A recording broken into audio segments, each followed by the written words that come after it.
Kisah dimulai di era dinasti Joseon. Ketika itu seorang gadis sedang berdandan secantik mungkin untuk menemui seseorang. Ia kemudian berlari dengan tergesa-gesa dan tak sengaja menjatuhkan tusuk rambut miliknya. Namun sebelum mengambilnya, seorang pria tampan mirip Mimin telah mengembalikan tusuk rambut itu terlebih dahulu. Hal itu membuat si gadis kembali terpukau dan semakin penasaran.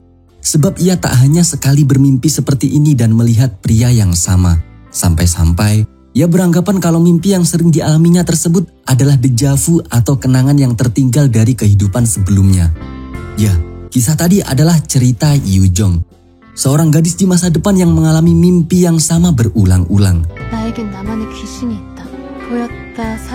Akan tetapi saat curhat pada seorang psikolog, Yu Jong justru dianggap sedang mengalami delusi. Dengan alasan Yu Jong merupakan orang miskin yang tidak mau menerima takdir, sehingga saat ingin lari dari kenyataan, ia sering halus sebagai gadis kaya di zaman lain. 처음으로 경험한 주변의 경치나 환자분의 그냥 잠이 보약입니다. 최근에 술을 많이 드셨나요? 아니면 이별을 하셨나요? 도피성 망상.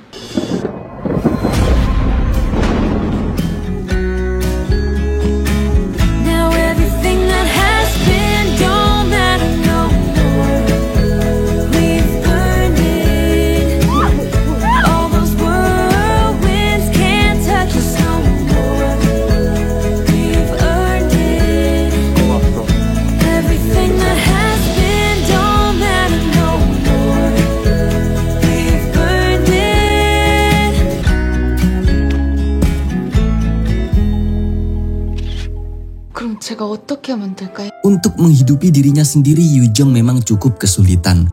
Pekerjaan apapun ia lakoni asalkan bisa mendapatkan uang. Bahkan dalam sehari Yu Jong bisa merangkap 3 pekerjaan atau lebih. Jika ada panggilan memeriahkan acara, Yu Jong biasanya disewa sebagai pengamen haegem. Ia juga bekerja secara freelance di salah satu minimarket untuk mencukupi kebutuhan bulanan. Selain itu, Yu Jong juga sangat hemat. Ia lebih sering jalan kaki daripada naik bus untuk bekerja. Hal itu dikarenakan Yu Jong merupakan seorang yatim piatu. Orang tuanya tidak meninggalkan warisan apa-apa, tapi malah meninggalkan hutang yang harus Yu Jong lunasi. Tak jarang setelah pulang kerja dari minimarket, Yu Jong masih mampir ke alun-alun untuk mengamen.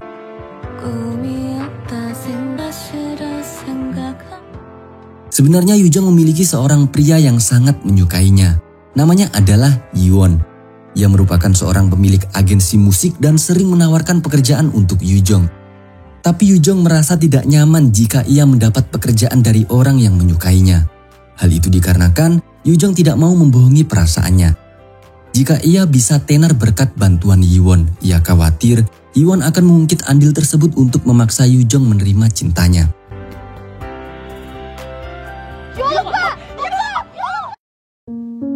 Scene kemudian berpindah ke tempat lain.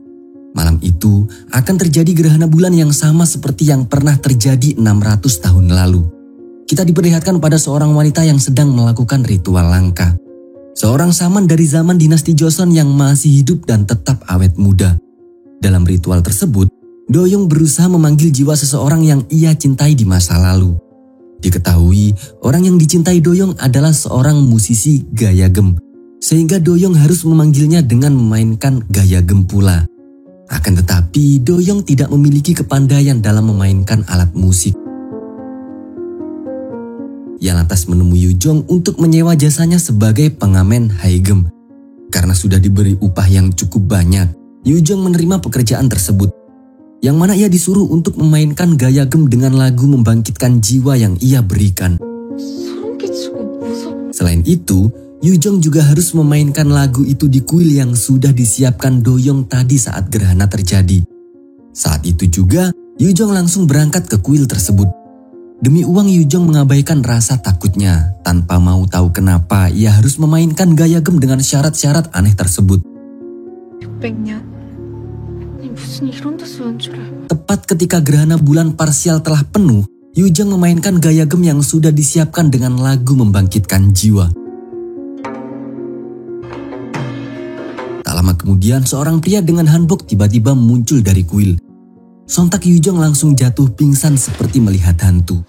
Pria inilah yang ingin dibangkitkan oleh Doyoung. Ia bernama Pak Yeon. seorang pria yang berasal dari zaman dinasti Joseon 600 tahun lalu. Karena tidak tega melihat wanita di depannya pingsan, Pak Yun kemudian menggendongnya melewati hutan untuk mencari klinik tabib. Di tengah perjalanan, Yu Jong tiba-tiba sadar dan langsung melompat dari punggung Pak Yun. Untuk sesaat, Yu Jong melihat adanya kemiripan antara Pak Yun dengan sosok pria yang sering muncul dalam mimpinya. Sedangkan Pak Yun merasa aneh dengan pakaian yang dikenakan oleh Yu Jong.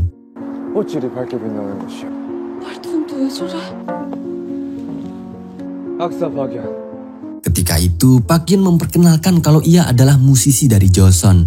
Tapi Pak Yun tidak bisa mengingat banyak hal. Ia hanya merasa familiar dengan wajah Yu Jong. Seakan-akan pernah mengenalinya tapi lupa. Merasa sudah tersesat di negara yang belum pernah ia jelajahi, Pak Yun kemudian memaksa mengikuti Yu Jong dan meminta ditraktir makan. Tapi Yu Jong hanya mengantarnya ke halte bus lalu menyuruhnya untuk pergi. Tanpa diduga, Pak Yun tiba-tiba pingsan di trotoar. Scene kemudian berpindah ke masa lalu. Tepatnya pada tahun 1403 atau masa-masa pemerintahan Raja Taejong Yi Bangwon. Pada masa itu Yu Jong hidup sebagai seorang budak. Sebenarnya Yu Jong merupakan keturunan bangsawan. Tapi keluarganya menjadi fraksi pengkhianat. Ayah dan ibunya dieksekusi, sedangkan Yu Jong yang merupakan putri tunggal diturunkan kastanya menjadi budak. Setiap kali teringat kenangan bersama sang ibu, Yu Jong selalu melamun di sungai sambil bernyanyi. Kebetulan Pak Yun yang merupakan seorang musisi sedang mencari inspirasi di hutan yang tak jauh dari sungai tempat Yu Jong bernyanyi. Penasaran dengan alunan suara wanita yang begitu indah mendayu-dayu, Pak Yun pun semakin mendekati arah suara tersebut.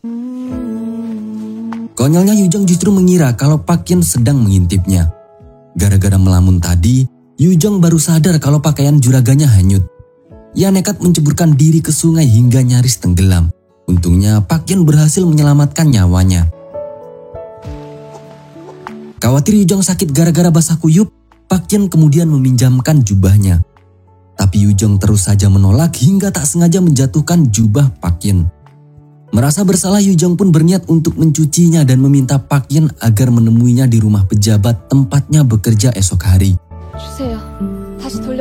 Saat hendak berpisah, Pak Yun tiba-tiba menarik Yu Jong lebih dekat dengannya gara-gara Yu Jong nyaris tersenggol barang para pedagang yang lewat. Hal itu membuat keduanya sama-sama salting. Bahkan Pak Yun sampai terbayang-bayang kejadian tersebut terus-menerus dan membuatnya tidak sabar menunggu besok untuk menemui Yu Jong. Malam harinya, Pak Yun langsung menemui Yu Jong dengan beralasan untuk mengambil jubahnya. Saat itulah Pak Yun mengetahui nama gadis yang membuatnya terpana. Sialnya Yu Jong langsung minggat dari hadapan Pak Yun padahal Pak Yun masih ingin sedikit berbincang dengannya. Pagi harinya Yu Jong kembali diperlakukan jahat oleh budak lain yang membencinya. Tanpa diduga, Pak Yun tiba-tiba muncul sebagai pahlawan yang menangkis lemparan tomat dua budak tersebut. Tak hanya itu, sebagai pria bangsawan, Pak Yun juga meninggikan harga diri Yu Jong agar tidak dijahati rekannya lagi. Dengan cara mengajak Yu Jong pergi ke suatu tempat seolah-olah sedang kencan. Ternyata Pak Yun mengajak Yu Jong bersenang-senang dengan teman-temannya. Sebab Yu Jong dan mereka sama-sama penyuka musik.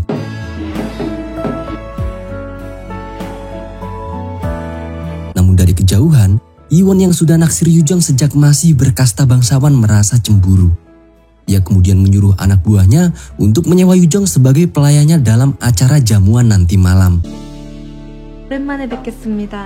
Singkat waktu di malam harinya, Iwon mengundang Pak Yun dan Doyoung. Terlihat Iwon dan Doyoung saling bekerja sama untuk memisahkan Pak Yun dan Yu Jong. Doyoung disuruh meramal tentang masa depan Pak Yun jika semakin dekat dengan orang yang baru ia kenal. Kemudian Doyoung sendiri mengaku kalau ia sangat menyukai Pak Yun. Tak lama kemudian Iwon mengundang Yu Jong untuk melayani mereka. Rupanya Iwon tidak hanya cemburu. Ia juga sangat membenci Yu Jong karena gara-gara ayahnya menjadi pengkhianat, Iwon jadi gagal menikahi Yu Jong dan menanggung malu. Ia sengaja menyewa Yu Jong malam itu dengan tujuan untuk membalas dendam, yakni memperlakukan Yu Jong di depan orang yang menyukainya. Hal itu membuat Pak Yun sangat marah dan langsung pergi menyusul Yu Jong. 이게 뭐하는 짓인가? 아니야 술을 안 올린 거! 이원! 형님. Kembali ke masa depan. Ketika itu Pak Yin telah pingsan seharian dan membuat Yu Jong bolos kerja karena menunggunya sadar kembali. Yu Jong lantas meminta ganti rugi yang kebetulan Pak Yin memiliki 2 kura-kura emas di sakunya. Segera Yu Jong menggunakan emas itu untuk membayar sewa kos yang sudah menunggak. Untungnya Bu Kos menghargai emas tersebut, sehingga Yu Jong dianggap lunas dan sudah membayar untuk 2 bulan ke depan. Merasa bahagia karena salah satu tagihan sudah aman, Yu Jong pun mentraktir makan Pak Yin. Akan tetapi untuk menjaga diri dari Pak Yin, Yu Jong menyuruhnya tidur di luar dengan menggunakan tenda. Selain itu, Yu Jong juga memperkenalkan diri dengan nama Haegum. Padahal Haegum adalah nama alat musik. 멋있어. 정말 진짜 조선에서 왔다고요? 신기한 것들 주세요. 해금이 제법 아늑하고 좋은데요? Sebelum tidur, Yu Jong sempat latihan bernyanyi dengan gitarnya. Sedangkan Pak Yin menikmati alunan lagu yang dibawakan oleh Yu Jong. Tak lama kemudian Pak Yin tersadar bahwa lagu yang dibawakan Yu Jong tersebut pernah dibawakan oleh orang yang ia cintai di masa lalu. Sekilas ia teringat dengan wajah Yu Jong yang sangat mirip dengan gadis yang memperkenalkan diri dengan nama Haegum. 이 남자는 어디 사시는 분이신가요? 해금이 Pagi harinya Pak Yin yang belum bisa beradaptasi dengan hal-hal yang baru ia lihat, semakin memperlihatkan kekonyolan dirinya. 소상하게 말해봐요. Bahkan semalam tadi, ia juga telah merusak tenda Yu Jong gara-gara kebingungan melepaskan diri dari selimut. Selain itu, ia juga membuat Pak Kos ketakutan karena bingung mencari tempat untuk buang air kecil. Mendengar cerita itu, Yu Jong akhirnya percaya kalau Pak Yin benar-benar berasal dari masa Joseon. Dan untuk membantu Pak Yin mengingat identitasnya sendiri, Yu Jong kemudian mengajaknya ke perpustakaan ibu kota. Setibanya di sana, Pak Yin langsung terkesima dengan banyaknya buku yang berderet rapi. Hal itu dikarenakan pada masa Joseon, semua orang menganggap buku sebagai sesuatu yang paling berharga. Tidak seperti di masa depan yang masyarakatnya lebih suka menggeser layar gadget daripada membuka halaman buku. 이런 저것 같은 곳이 있다니. 참 신기한 거죠. Tak berselang lama, Yu Jong menemukan buku sejarah tentang 3 musisi besar Korea pada zaman kuno. Diketahuilah kalau ternyata Pak Yin adalah seorang musisi paling terkenal di zaman Joseon, yang ketenarannya disandingkan dengan Uryuk, seorang musisi dari kerajaan Gaya dan Wang San-ak dari kerajaan Goguryeo. 그는 고려 5왕 때 3, 4... Tentu Pak Yin masih asing dengan jabatan yang akan ia terima pada masa Raja Sejong.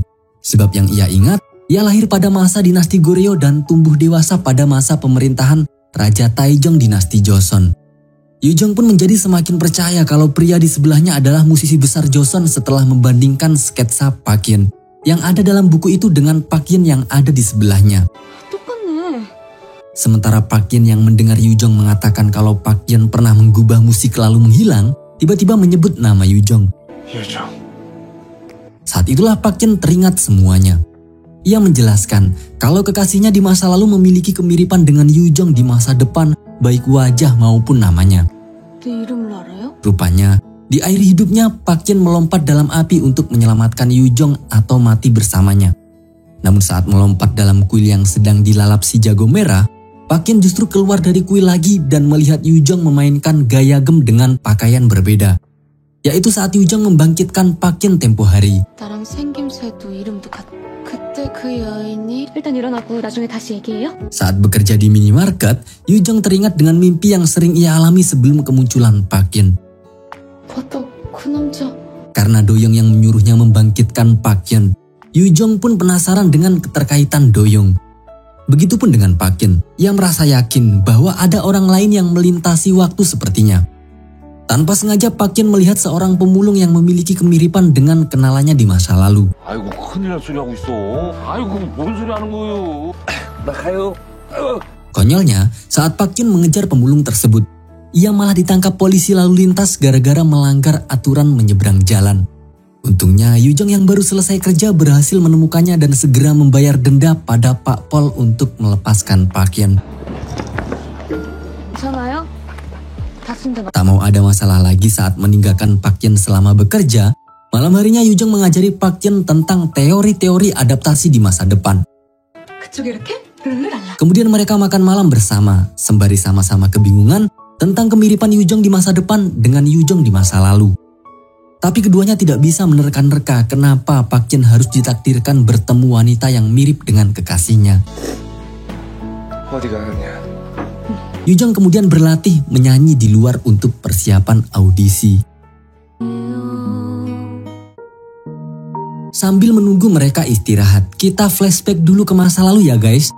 Kala itu Park Jin dan Yujong sudah sama-sama mengetahui perasaan masing-masing. Saat berdua mereka saling melempar rayuan. Namun saat di tempat umum Yujong sangat menjaga jarak. Hal itu dikarenakan Yujong khawatir Park Jin akan dicurigai sebagai komplotan mendiang ayahnya.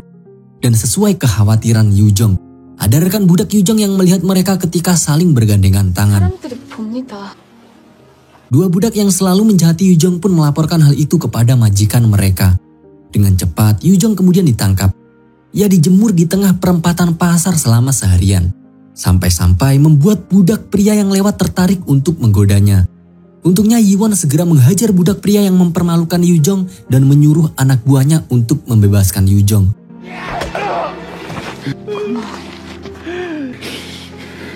Di saat yang sama, Park Jin ditemui oleh Do-young. Ia memperingatkan Park Jin agar menjauhi Yujong, sebab Yujong akan segera mati. Tentu Park Jin tidak percaya dengan ramalan Do-young. Tapi Do-young menegaskan bahwa sebanyak apapun Park Jin berinkarnasi, jika ia tetap mendekati Yujong maka Yujong akan mati. 지나치십니다. 농담. 천년을 기다리겠지요. 영겁의 시간에 갇히실 겁니다. Malam harinya Park Jin bergegas ke perempatan untuk membebaskan Yujong. Akan tetapi ia tidak bisa menemukan keberadaan Yujong karena tidak tahu kalau Yujong dibebaskan oleh Yiwon. Ketika itu Yiwon membawa Yujong ke rumahnya. Walaupun Yujong menjadi budak, Yiwon ternyata masih ingin memilikinya. Selain membebaskan Yujong sore tadi, Yiwon juga merayu Yujong dengan membelikan sepatu mewah yang ia letakkan di depan pintu kamar Yujong. 처음부터 Untuk sementara flashback kita akhiri dulu di sini. Kembali ke masa depan lagi. Pagi harinya Yujong dibuat panik dengan kedatangan Yiwon yang menjemputnya untuk audisi. Hal itu dikarenakan Yujong membiarkan Park Jin tidur di dalam kosan bersamanya. Segera Yujong menyembunyikan Park Jin di kamar mandi tanpa mengizinkannya keluar sebelum dipanggil. Sialnya Yujong langsung diajak Yiwon ke mobil agar tidak terlambat audisi. Merasa ada yang tidak beres, Park Jin pun memilih keluar untuk memeriksa situasi. Kebetulan tetangga Yujong yang melihat Yujong bersama Yiwon berniat untuk mengejar mereka sebagai paparazzi. Park Jin pun ikut naik mobil mereka karena mengira Yujong sedang diculik. Ternyata Yiwon membawa Yujong ke salon untuk didandani terlebih dahulu. Di situ Yiwon tidak henti-hentinya terpesona dengan kecantikan Yujong, sebab dengan mengenakan daun model apapun, Yujong tetap tampil memukau. Terlebih bagi Yiwon yang saat itu sangat mencintainya. 이게 어울릴 것 같다. 인기가 서열이야. 더 너의 새로운 운명을 한번. Saat keluar dari salon tersebut, tanpa sengaja Yujong berpapasan dengan Park Jin yang sedang mencarinya. Sesaat keduanya sama-sama terpaku. Yujong merasa heran melihat Park Jin yang begitu cemas mencarinya, sedangkan Park Jin merasa terpana dengan penampilan Yujong. Akan tetapi Park Jin dan Yiwon kemudian memperebutkan Yujong. Di satu sisi, Park Jin masih mengira kalau Yujong sedang diculik Yiwon. Sementara Yiwon ingin segera mengantar Yujong ke tempat audisi. Hingga tanpa sengaja, keduanya malah membuat Yujong jatuh di tengah jalan dan nyaris tertubruk kendaraan JNT. Dan kejadian itu direkam oleh tetangga Yujong dari kejauhan.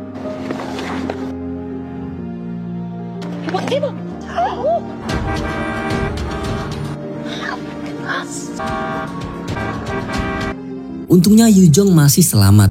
Yiwon kemudian segera mengajaknya masuk ke mobil untuk berangkat ke tempat audisi. Tapi Park Jin ikut masuk untuk melindungi Yujong. Karena Yujong sama-sama mengenal mereka masing-masing dan menyuruh keduanya saling akur, Park Jin pun tidak menganggap Yiwon sebagai ancaman lagi dan Yiwon juga membiarkan Park Jin berada di dekat Yujong. 대체 이 사람은 누구야? 이 사람? Singkat waktu mereka pun tiba di tempat audisi. Walaupun sudah sering manggung di alun-alun, Yujong rupanya masih minder dan nyaris membatalkan diri untuk tampil. Tanpa diduga, Park Hyun mengajaknya untuk berduet. Hal itu tentu membuat kepercayaan Yoo Jong langsung pulih seketika. Ia bahkan menggandeng tangan Park Hyun untuk memasuki panggung berdua. Iwon yang melihat momen itu pun langsung merasa cemburu. 안녕하세요. 참가번호 Karena sudah sering mendengar Yoo Jong latihan, Park Hyun sangat hafal dengan lagu yang dibawakan oleh Yoo Jong. Keduanya pun saling sahut lirik dan menyanyi bersama layaknya duet musisi lintas waktu. Setelah pulang ke kosan, mereka menyaksikan penampilan mereka tadi di TV. Ternyata keduanya berhasil lolos ke babak berikutnya. Saking bahagianya, adegan Yoo Jong spontan memeluk Park Hyun ikut ditampilkan dan membuat Yoo Jong merasa malu. Untuk mempersiapkan babak selanjutnya, Yoo Jong lantas mengajak Park Hyun untuk menciptakan lagu berdua. Setelah makan malam, mereka pergi ke alun-alun untuk mengamen bersama. Karena sudah pernah tampil di TV, gadis-gadis yang melihat ketampanan Park Hyun merasa terkagum-kagum. Bahkan mereka semakin memviralkan duet Park Hyun dan Yoo Jong melalui kanal sosial media masing-masing.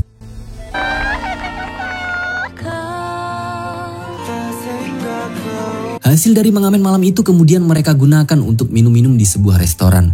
Dalam keadaan setengah mabuk, Yoo Jong menunjukkan bahwa ia sangat ingin tetap dekat dengan Park Hyun. Park Hyun pun berjanji akan selalu di sisi Yoo Jong. Namun jika Park Hyun harus kembali ke eranya, Yoo Jong memintanya untuk berpamitan dan tidak menghilang begitu saja. 그럼 계속 있는 거죠? 어디서 왔다가 어디로 간? 약속했어요? Di tempat berbeda, Iwon yang tidak mau ditikung oleh Park Hyun berniat untuk segera mengungkapkan perasaannya pada Yoo Jong. Ketika itu, Yoo Jong dan Park Hyun sudah pulang ke kosan dan sedang bermain gogi. Karena kesulitan menang gara-gara hanboknya, Park Hyun lantas berniat untuk melepaskan hanboknya terlebih dahulu. Mendengar Yoo Jong hendak membantu melepaskan pakaian Park Hyun, Iwon pun langsung mendobrak masuk. 참 이상. Namun setelah mendengar penjelasan Park Hyun dan Yoo Jong, Iwon justru merasa malu.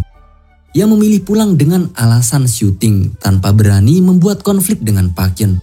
Sebab jika ia memperlihatkan sikap kasar, ia takut akan membuat Yoo Jong benci dan menjauhinya. 갈게. 동생을 보면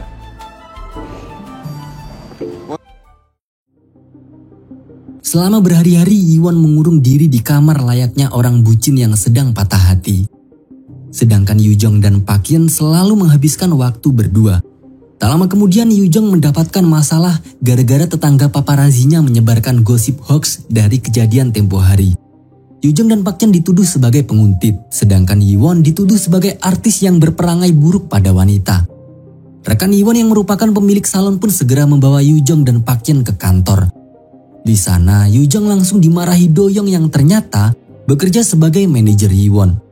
Yoo Jong dipaksa untuk membatalkan kontrak agar nama baik Iwon tidak tercemar. 절대 끌려가지 말거라. Selain itu, ia juga tidak bisa mengikuti audisi lagi. Untungnya pemilik salon masih memberi kesempatan pada Yoo Jong untuk meniti karirnya melalui agensi, bukan audisi. Hal itu dikarenakan Yoo Jong memiliki bakat dan pesona yang dibutuhkan sebagai calon artis. 근데 그 얼굴에 강단에 Setelah itu, Do-young mengajak Park Hyun ngopi berdua. Usut punya usut, Do-young sudah bereinkarnasi berkali-kali karena tidak pernah bisa melupakan perasaannya pada Park Hyun. Maka dari itu, ia sengaja membangkitkan Park Hyun untuk meminta maaf dan merelakan Park Hyun memilih kekasihnya sendiri. Sehingga Do-young bisa meninggalkan dunia dengan tenang. 여러 번 환생을 했었습니다. Tak hanya itu, Do-young juga mengingatkan Park Hyun agar menjauhi Yoo Jong. Sebab di masa lalu, Yoo Jong ditakdirkan mati sendirian dan Park Hyun harus tetap melanjutkan hidupnya di masa pemerintahan Raja Sejong. Jika Park Hyun tidak ingin menghancurkan kehidupan Yoo Jong di masa ini, maka ia juga harus menjauh dari kehidupannya. 기다리고 있었다. 박사님 때문에 계속 죽을 겁니다. 이렇게 똑같이 연락하나. Selama semalaman itu, Park Hyun termenung di halte seorang diri. Ia merasa bersalah karena gara-gara memaksakan perasaannya sendiri, Yoo Jong harus menerima takdir buruk. Bahkan selama 2 hari, Park Hyun tidak pulang ke kosan Yoo Jong. Hal itu membuat Yoo Jong sangat sedih dan kecewa. Karena sama-sama mengalami kesedihan, Yoo Jong kemudian menemui Iwon. Ia memperbaiki hubungan dengan Iwon dan berusaha mengembalikan keceriaan Iwon. Berharap dengan cara itu, ia juga akan dipertemukan dengan Park Yin lagi. 알았지?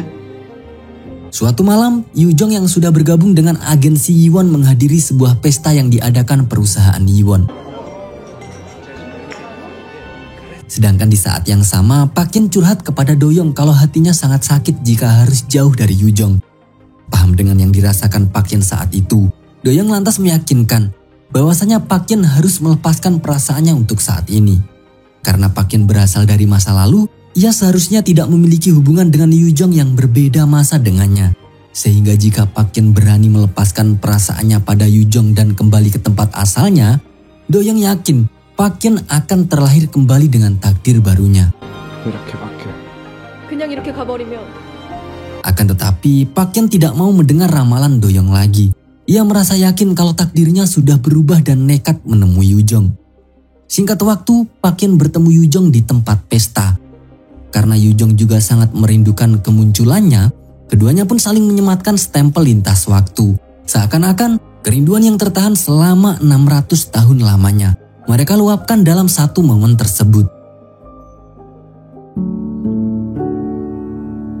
Keesokan harinya Yoo-jong ingin mengubah penampilan Park Yin agar lebih sesuai dengan penampilan pria modern. Konyolnya, Yoo-jong malah membuat rambut Park Yin jadi acak-acakan. Sampai-sampai Park Yin ingin cukur gundul dan menjadi biksu saja. 정면을 못 봐서 그래요. 정면을. 아니 뭐 자기가 잘라달라고. 차라리 뻑뻑 밀고. Tapi Yoo-jong kemudian mengajaknya ke salon rekan Yiwon untuk merapikan penampilan Park Yin. Singkat waktu Park Yin pun menjadi semakin tampan seperti Mimin. Bahkan pemilik salon sampai memperingatkan Yoo-jong agar memantaunya secara protektif karena khawatir Park Yin dikerumuni gadis-gadis Korea. 유정이 신경 좀 써야겠는데? Sepulangnya ke kosan, Yoo-jong mulai memikirkan berbagai hal yang dibutuhkan Park Yin sebagai rakyat era modern. Melihat ketampanan Park Yin, Yoo-jong semakin tidak bisa menahan diri dan mulai berani curi-curi kesempatan untuk mencium Park Yin lebih dulu. Selama berhari-hari mereka menghabiskan waktu bersama dengan penuh kebahagiaan. Bahkan orang yang melihatnya mengira kalau mereka berdua sedang berbulan madu. Suatu ketika Park Yin mulai merasa malu jika ia hanya berdiam diri di kosan. Sementara Yoo-jong pergi bekerja. Ia lantas meminta bantuan Pak Kos untuk mencarikan pekerjaan. 모르니 그걸 물어보는 게 아니겠어. Singkat cerita, Park Yin bekerja sebagai kuli angkut rongsokan. Dan ia pun diberi upah harian. Malam harinya Park Yin memberitahu Yoo-jong tentang pekerjaan hariannya. Ia juga memberikan gaji pertamanya kepada Yoo-jong. Secara spontan Yoo-jong mengembalikan amplop tersebut sembari menyebut Park Yin dengan kata sayang. 오빠가 쓰세요. Saat Yoo-jong tertidur, Park Yin kembali teringat akan ramalan yang diberikan Do-young dahulu kala. 유정이와 함께하지 마십시오. 악사님 때문에 계속 죽을 겁니다. Lalu di tengah sarapan, Yoo-jong memberitahu Park Yin kalau beberapa hari lagi akan ada fenomena gerhana bulan total. Hal itu membuat Park Yin merasa kalau waktunya akan segera habis. 아닌데? 완전 Benar rupanya, saat berangkat kerja, Park Yin ditemui oleh Do-young sejenak yang memperingatkannya untuk bersiap-siap. Sebab Park Yin hanya memiliki waktu sampai terjadinya bulan biru pada malam gerhana bulan total beberapa hari lagi. Jika Park Yin masih meninggalkan sesuatu yang bisa menguatkan hati Yoo-jong dan berpamitan kepadanya, maka Yoo-jong bisa melanjutkan hidup dengan kenangan yang ia tinggalkan. Sedangkan Park Yin juga bisa melanjutkan karirnya di masa lalu terlebih dahulu, sampai menjadi musisi terbesar di zaman Joseon. 오래 지낼 수 없어요. Tapi jika Park Yin tidak mau percaya, Do-young menjamin hidup Yoo-jong akan benar-benar hancur setelah Park Yin menghilang secara tiba-tiba. Sementara Park Yin juga akan menyesal karena gagal menjadi tokoh besar dalam sejarah Korea. 미안하고 그리움 모두 물거품이 되었다는 게 약속을 지키려는 의지를. Sore harinya Yoo-jong menyempatkan diri untuk mampir ke tempat kerja Park Yin supaya bisa pulang bersama. Namun saat keduanya saling menyapa dari kejauhan, tanpa diduga barang rongsokan yang sedang dipindahkan dengan alat berat terlepas tepat di atas Park Yin. Tanpa pikir panjang, Yoo-jong segera berlari dan mendorong Park Yin ke tempat aman. Alhasil, Yoo-jong pun tertimpa rongsokan.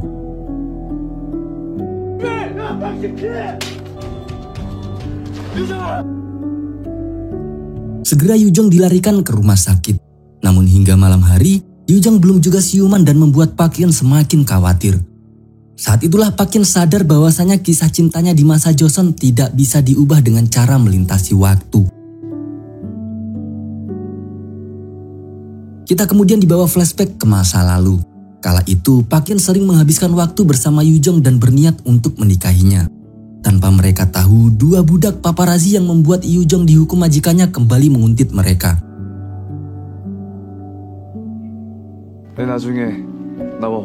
Malam harinya keduanya masih menghabiskan malam di tepi sungai.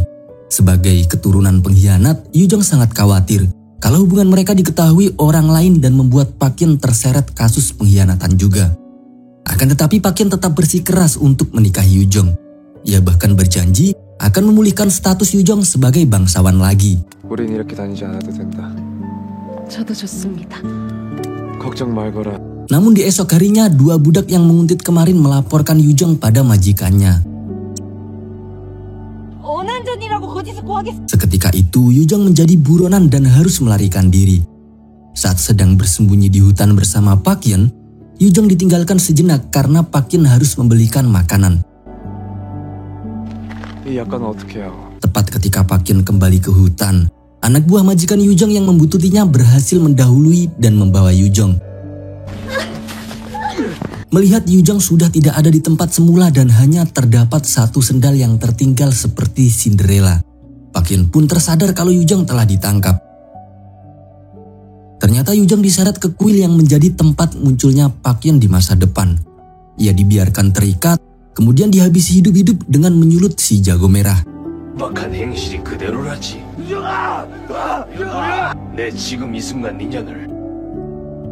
Tak berselang lama, Park Hyun berhasil menemukan Yujong dan langsung melompat ke dalam kuil tersebut. Karena itulah, Park Hyun langsung muncul di masa depan saat reinkarnasi Yujong membangkitkannya dalam sekali ritual.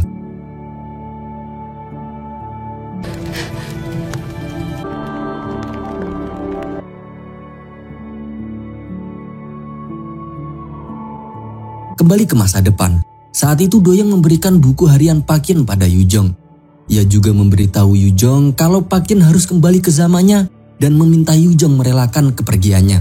박사님, 오빠는? 이거. Di samping itu Park Hyun dihajar oleh Yiwon karena dianggap gagal melindungi Yujong. Akan tetapi Doyoung kemudian melerai mereka dan menyuruh asisten Yiwon mengaku. Ternyata asisten Yiwon berniat untuk menghabisi Park Hyun supaya Yujong bisa bersama Yiwon. Namun di luar dugaan, ia justru menyebabkan Yujong terluka. Seketika itu juga Yiwon langsung memecat asistennya dan menyuruhnya untuk menyerahkan diri ke kantor polisi.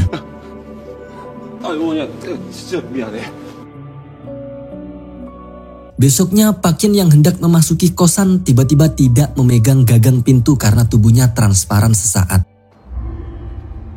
Tak hanya itu, saat makan berdua sambil menonton TV, Yujong langsung mematikan TV saat ada berita tentang fenomena bulan biru yang akan terjadi beberapa hari lagi. Hal itu dikarenakan keduanya sudah sama-sama tahu kalau akan berpisah. 근데 꼭 가야 돼요? Sehingga sebelum fenomena bulan biru terjadi, Park Hyun berusaha meninggalkan kenangan terbaik untuk Yujong. Ia memperbaiki gitar Yujong sekaligus menyempurnakan knot dan lirik lagu yang mereka ciptakan.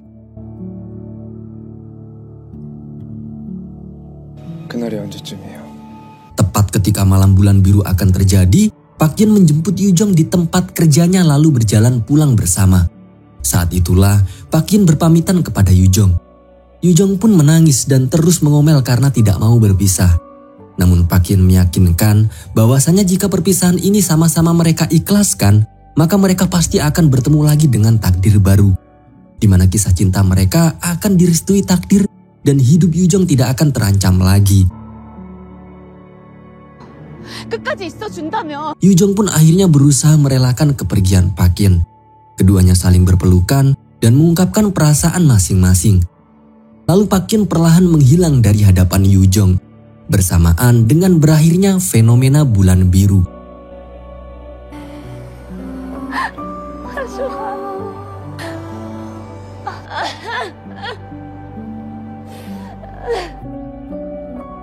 Awalnya, Yujong selalu menangis dimanapun karena masih merasakan pahitnya perpisahan. Tidak hanya di tempat kerja, saat melanjutkan audisi, ia menyanyikan lagu yang diciptakan bersama Park Hyun sembari mengingat kenangan mereka. Baik itu berasal dari mimpi lamanya sebelum bertemu Park Hyun, bayangan dari buku diari Park Hyun tentang kisah cinta mereka di masa lalu, maupun kenangan saat Park Hyun melintasi waktu.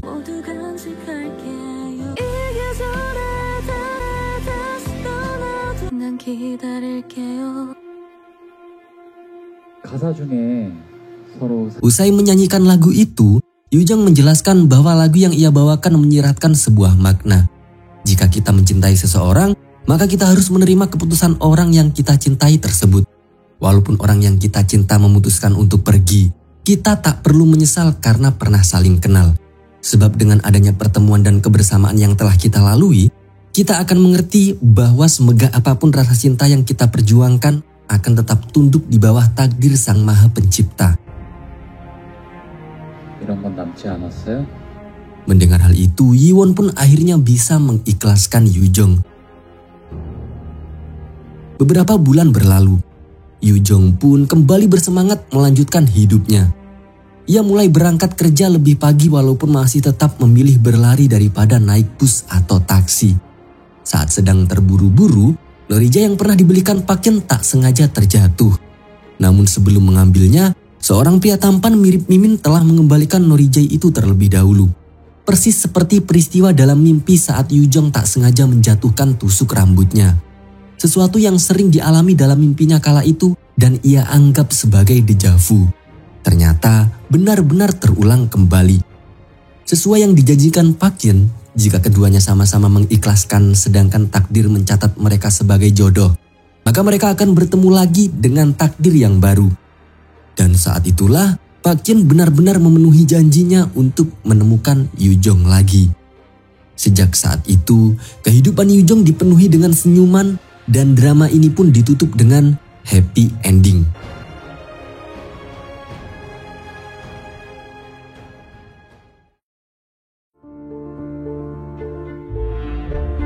Lagu adalah seni yang sangat manusiawi. Dia masuk lewat telinga, tapi rasanya sampai ke jiwa.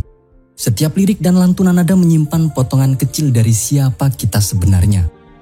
Dari Park Eun dan Yujong kita bisa belajar bahwasanya cinta yang ditakdirkan tak akan pernah tersesat, meski harus menempuh jarak dan waktu yang berat. Tapi ingat, cinta itu tentang dua hati. Jika kita terus berjuang sendiri namun tidak ada timbal balik sama sekali, tanyakan pada diri sendiri. Apakah ini cinta atau hanya harapan sepihak saja?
take you high.